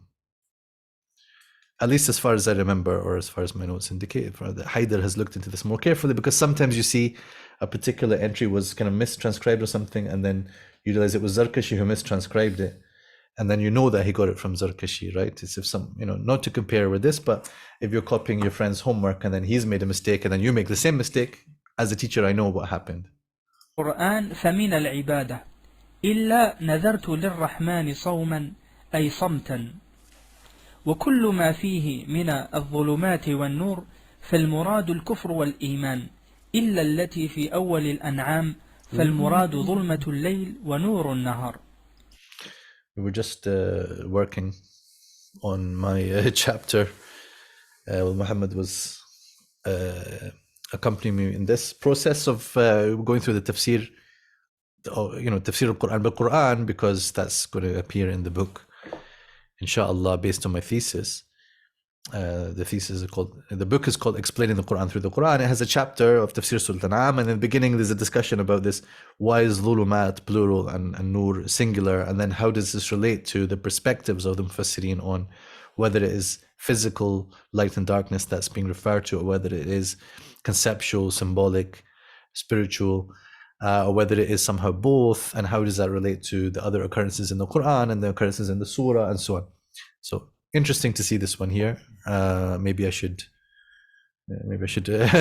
transcribe this across as well. Psalm is interesting as well. Psalm is a psalm of worship. إلا نذرت للرحمن صوما أي صمتا. Even I think I heard about, like, there's even a kind of there's maybe one of the manuscripts there's a copy of a mushaf and someone has written Sawman wa Samtan, something like this, maybe ala wajh tafsir or something. So unless there was a qira'ah or something, but it doesn't seem to be necessary, because then Sawman can simply mean fasting of the tongue. But what's interesting is there is no other Sawm in the Quran, is there? Siyam, everywhere is Siyam, and here it's Sawm. So there could be a distinction between the dalala of these two words, at least within the Quranic lexicon. Everywhere else it's called Siyam, and here it's called Sawm. I read a whole paper actually. Somebody had written about, it was because as academics sometimes you have to review something before it gets published, so that you give your comments on the paper. And the person had gone into a lot of detail and trying to make a whole thing about Sawm in the Quran and the fasting of the tongue and the fast. And they didn't even point out that the word Sawm is different from the word Siyam. Yeah, same root and everything, that's fine, but like there's a difference in the way other fasting is spoken of and the way this fasting is spoken of. And you see that is not indicated here in this entry, not from Ibn Faris now, but from someone. قال غيره. So this غيره لم ينص على الفرق. لم ينص على الفرق. وكل إنفاق في القرآن فهو الصدقة إلا فآتوا الذين ذهبت أزواجهم مثل ما أنفقوا فالمراد به المهر. وقال الداني كل ما في القرآن من الحضور بالضاد فهو من المشاهدة إلا موضعا واحدا فإنه بالضاء من الاحتضار وهو المنع وهو قوله تعالى كهشيم المحتضر. وقال ابن خالويه ليس في القرآن بعد بمعنى قبل إلا حرف واحد ولقد كتبنا في الزبور من بعد الذكر. وقال مغلطاي. But that would be based on, again, interpreting that the dhikr refers to the Quran, right? I've said in the footnote, it's unclear why this maneuver is necessary. There are numerous interpretations with Zabur and dhikr of the verse, e.g. the Psalms and the Torah.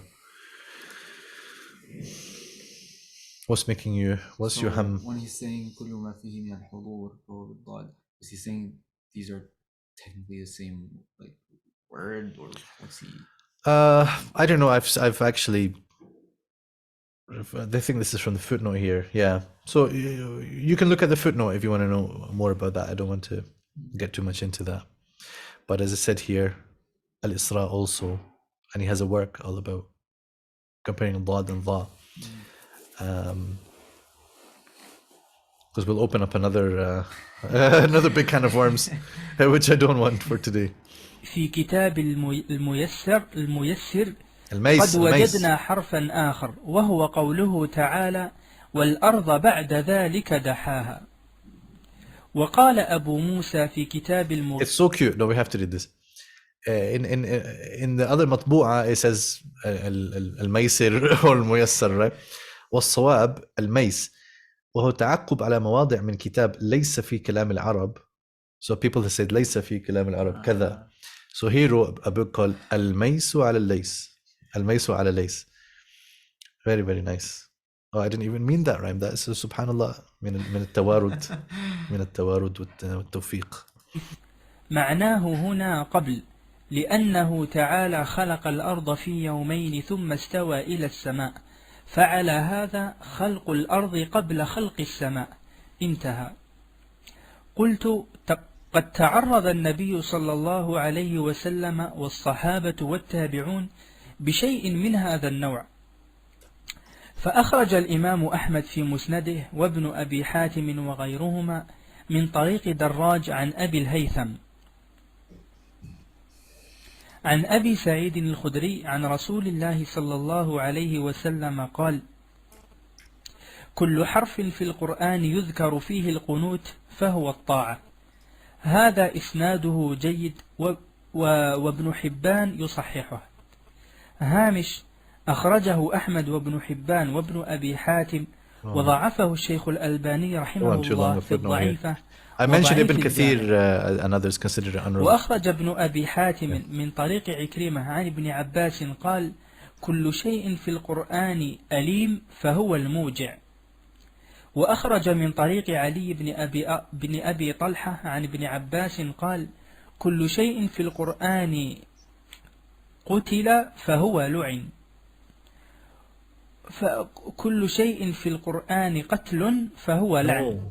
وأخرج من طريق الضحاك عن ابن عباس قال كل شيء في كتاب الله من الرجز يعني به العذاب. وقال الفريابي حدثنا قيس عن عمار الدهني عن سعيد بن جبير عن ابن عباس قال كل تسبيح في القرآن صلاة وكل صلاة في القرآن حجة. وأخرج ابن أبي حاتم من طريق عكرمة عن ابن عباس قال كل شيء في القرآن الدين فهو الحساب الدين فهو الحساب. وأخرج ابن الأنباري في كتاب الوقف والابتداء من طريق السدي عن أبي مالك عن ابن عباس قال كل ريب شك إلا مكانا واحدا في الطور ريب المنون يعني حوادث الأمور. Right. So you get the idea here that there are some there's indication that maybe the Prophet ﷺ and certainly some of the Sahaba had made these kind of observations, and that would have helped a mufassir. It's kind of like qawaid fiqhiyya, right? I look at Muhammad and I talk about fiqh, you know, you people who study fiqh and so on, you have qawaid fiqhiyya, which is just a short way to get to can I quickly know the conclusion to this thing without doing a new investigation? Oh, there's a general qaida here. So these are sometimes called qawaid, but the kulliyat is maybe a better word. And it's like al-ashbah wal-nadha'ir, similar kind of concept here where, yeah, you can quickly get to the answer because you know that, you know, yeah, it means this, except in that place. So if it's not that place, then it should mean this, right? Although you should recognize that there's a lot of fihi nadhar going on and you should not take it too, you know, strictly as a rule. These are what you call rules of thumb, quick guide, and some of them are just not actually reliable at all. And I don't mean in terms of their isnad, but just in terms of actually applying correctly to the ayat, especially sometimes when you take into account different qira'at. That complicates the matter. Are we going to have the rih and the riyah? Because that's a big one. We reached our 2 hours. No, we didn't quite reach our 2 hours because we started late. But I'm going to go on, inshallah, to the end of this chapter and clarify a bit more as well. If anyone has run out of time and needs to head off, then لا حرج عليكم. وأخرج ابن أبي حاتم وغيره عن أبي بن كعب قال كل شيء في القرآن من الرياح فهي رحمة وكل شيء فيه من الريح فهو عذاب. وأخرج Okay. So, okay, further discussion chapter 42. فلنؤجل discussion أنا. عن الضحاك قال كل كأس ذكره الله في القرآن إنما عنى به الخمر. وأخرج عنه قال كل شيء في القرآن فاطر فهو خالق. وأخرج عن سعيد بن جبير قال كل شيء في القرآن إفك فهو كذب. وأخرج عن أبي العالية قال كل آية في القرآن في الأمر بالمعروف فهو الإسلام والنهي عن المنكر فهو عبادة الأوثان. وأخرج عن أبي العالية أيضا قال كل آية في القرآن يذكر فيها حفظ الفرج فهو من الزنا إلا قوله تعالى قل للمؤمنين يغضوا من أبصارهم ويحفظوا فروجهم فالمراد ألا يراها أحد. وأخرج عن مجاهد قال كل شيء في القرآن إن الإنسان كفور إنما يعني به الكفار. وأخرج عن عمر بن عبد العزيز قال كل شيء في القرآن خلود فإنه لا توبة له. وأخرج عن عبد الرحمن بن زيد بن أسلم قال كل شيء في القرآن بقدر فمعناه يقل. وأخرج عنه قال التزكي في القرآن كله الإسلام. وأخرج عن أبي مالك قال وراء في القرآن أمام غير حرفين فمن ابتغى وراء ذلك. وقوله وأحل لكم ما وراء ذلكم يعني سوى ذلكم. وأخرج عن أبي بكر بن عياش قال ما كان كسفا فهو عذاب وما كان كسفا فهو قطع السحاب. وأخرج عن عكرمة قال ما صنع الله فهو السد وما صنع الناس فهو السد. Yeah, so I hit pause there a bit too early. So I have here's a suddi, yeah, or it is a saddi. Some on a certain website he's actually called the saddi. That means that he's been made by people, yeah, but he's actually made by God, so he's suddi, right? Now, Abu Bakr ibn Ayyash, is this not the name of this is Shu'bah, right? So make a note, we need to check Riwayat Shu'bah for whether he applies this or not. And from Ikrimah, the barrier made by God is Sud, and made by people is Sad. So I talk about this in my thesis actually, and maybe I wrote the point here. This is a sensitive topic, right? If qira'at scare you, then do Sad on your ears.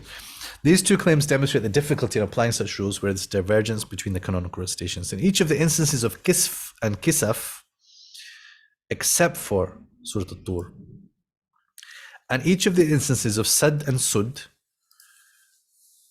are canonized in the 10 variants of the Quran. Something has gone wrong in my sentence here. So the point is there is variation. Every place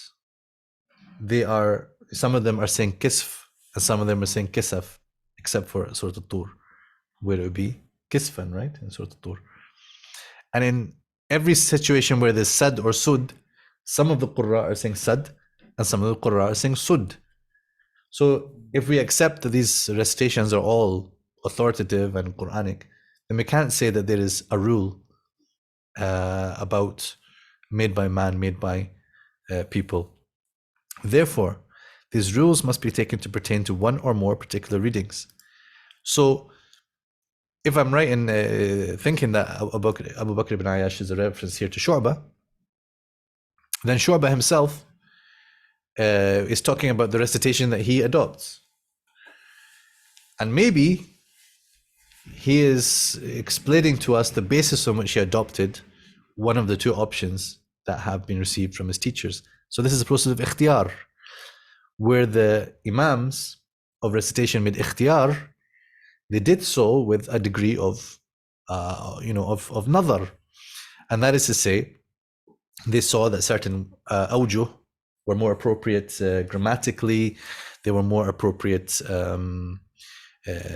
semantically, they sounded better, they were more fluent in the dialects that they preferred, and maybe they had heard this rule. And I found so in my thesis I document which readers did what, and there are some of the qurra who were consistent with this rule. So maybe they were convinced of this rule, and so when they came to the place where it's a barrier made by people, they said sadda. And when it comes to the barriers made by God, that means to say mountains. Bayna saddaini in Surah Al-Kahf, right? In our common reading, Bayna saddaini, obviously is talking about the mountains. So according to this rule, it would have to be Bayna suddaini. So yeah, as I say, the details are in the thesis. وأخرج ابن جرير عن أبي روق قال كل شيء في القرآن جعل فهو خلق. وأخرج عن مجاهد قال المباشرة في كل كتاب الله الجماع. وأخرج عن ابن زيد قال كل شيء في القرآن فاسق فهو كاذب إلا قليلا. وأخرج ابن المنذر عن السدي قال ما كان في القرآن حنيفا مسلما وما كان في القرآن حنفاء مسلمين أي حجاجا. وأخرج عن سعيد بن جبير قال العفو في القرآن على 3 أنحاء: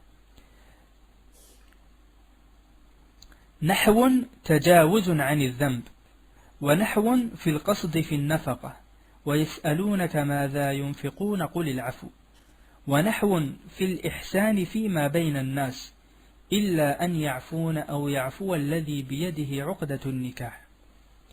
وفي صحيح البخاري قال سفيان بن عيينة ما سمى الله المطر في القرآن إلا عذابا وتسميه العرب الغيث. قلت استثني من ذلك إن كان بكم أذى من مطر فإن المراد به الغيث قطعا. جميل. وقال أبو عبيدة إذا كان في العذاب فهو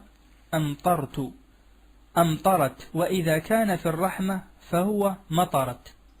I have a friend in Germany, his name is Muhammad Matar.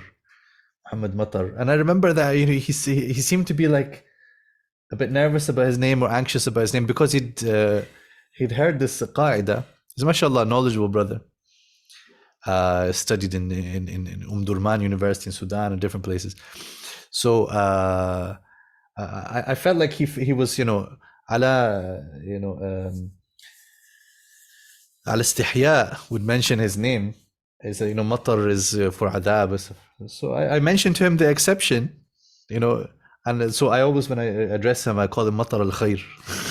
matar al-khair, ya matar al-khair. فرع.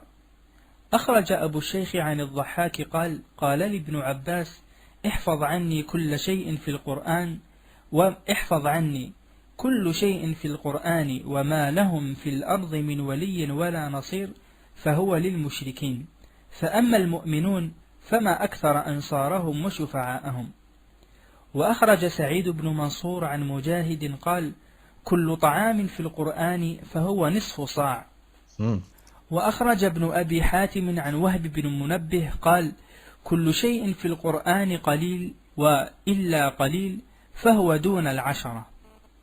وأخرج عن مسروق قال ما كان في القرآن على صلاتهم يحافظون حافظوا على الصلوات فهو على مواقيتها. وأخرج عن سفيان بن عيينة قال كل شيء في القرآن وما يدريك فلم يخبر، وكل شيء وما أدراك فقد أخبر به. وأخرج عنه قال كل مكر في القرآن فهو عمل. وأخرج عن مجاهد قال ما كان في القرآن قتل أو لعن فإنما عنا به الكافر. وقال الراغب في مفرداته So because in some ayahs, قُتِلَ الْإِنسَانُ. So they say, I al-kafir. قُتِلَ الْإِنسَانُ مَا أَكْفَرَهُ. He's not referring to all insan. There's the other ways of understanding the ayah. But that's, that's basically what that's referring to. قيل كل شيء ذكره الله بقوله وما أدراك ففسره وكل شيء ذكره بقوله وما يدريك فقد تركه وقد ذكر وما أدراك ما سجين وما أدراك ما عليون ثم فسر الكتاب لا السجين ولا العليون وفي ذلك نكتة لطيفة انتهى ولم يذكرها. Very sad. So the point is here, earlier on this was the kind of this was stated al-Itlaq, and then a little bit later we have got here actually there's a kind of exception, because in Surah Al-Mutaffifin he says وَمَا أَدْرَاك twice, and he does not tell us in the next ayah about masijin وَمَا عِلِّيُّون, even though many people reading the surah might think that. But the next ayah, كِتَابٌ مَرْقُوم, is not referring to sijin. I mean, there's, according to one of the opinions, it is not referring to that. Al-Raghib says, this will be mentioned in my works following this one and not here. So, that's an invitation. Do tadabbur and see if you can figure out what did Imam Al-Raghib Al-Asfahani see here. There remain some examples which will be covered. وبقيت أشياء تأتي في النوع الذي يلي هذا إن شاء الله تعالى. And with that we will stop. وبارك الله فيكم جميعا. And I hope that you're getting the most out of it. And maybe have a little look through the next chapter if you can, because it's going to be a big one. It's going to be a major one. It's going to change your life, inshallah. Assalamu alaikum wa rahmatullahi wa barakatuh.